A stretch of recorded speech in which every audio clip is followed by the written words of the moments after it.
बिल्ली और कुत्ते की दोस्ती। एक छोटे से गांव में एक बिल्ली और एक कुत्ता रहते थे। बिल्ली का नाम मिट्ठू था और कुत्ते का नाम मोटू था। दोनों एक ही घर में रहते थे, लेकिन उनकी दोस्ती नहीं थी। मिट्ठू बहुत ही शांत और सौम्य थी, जबकि मोटू बहुत ही ऊर्जावान और खिलौने वाला था। मिट्ठू को मोटू की हरकतें बहुत ही परेशान करती थीं, जबकि मोटू को मिट्ठू की शांति बहुत ही बोरिंग लगती थी।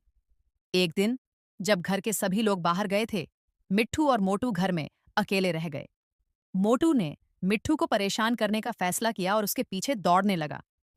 मिट्ठू ने मोटू को भगाने की कोशिश की, लेकिन मोटू बहुत ही तेज था। जब मोटू मिट्ठू के पीछे दौड़ रहा था, तभी घर के बाहर से एक अजीब सी आवाज आई। मिट्ठू और मोटू दोनों ने आवाज सुनी और घर के बाहर जाने का फैसला किया। जब वे घर के बाहर पहुंचे तो उन्होंने देखा कि एक बड़ा सा कुत्ता उनके घर के सामने खड़ा है।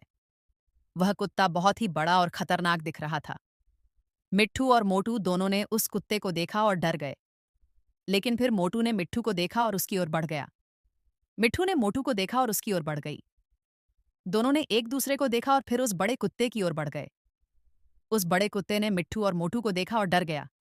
वह कुत्ता वहां से भाग गया और मिट्ठू और मोटू ने राहत की सांस ली। उस दिन के बाद मिट्ठू और मोटू अच्छे दोस्त बन गए। वे एक साथ खेलते थे, एक साथ बाहर जाते थे और एक साथ घर में रहते थे। मिट्ठू ने मोटू को सिखाया कि कैसे शांत और सौम्य रहना है, जबकि मोटू ने मिट्ठू को सिखाया कि कैसे ऊर्जावान और खिलौने वाला रहना है। दोनों ने एक दूसरे से बहुत कुछ सीखा और उनकी दोस्ती बहुत ही मजबूत हो गई। उस दिन के बाद मिट्ठू और मोटू ने कभी भी एक दूसरे से लड़ाई नहीं की। वे हमेशा एक साथ रहते थे और एक दूसरे का साथ देते थे।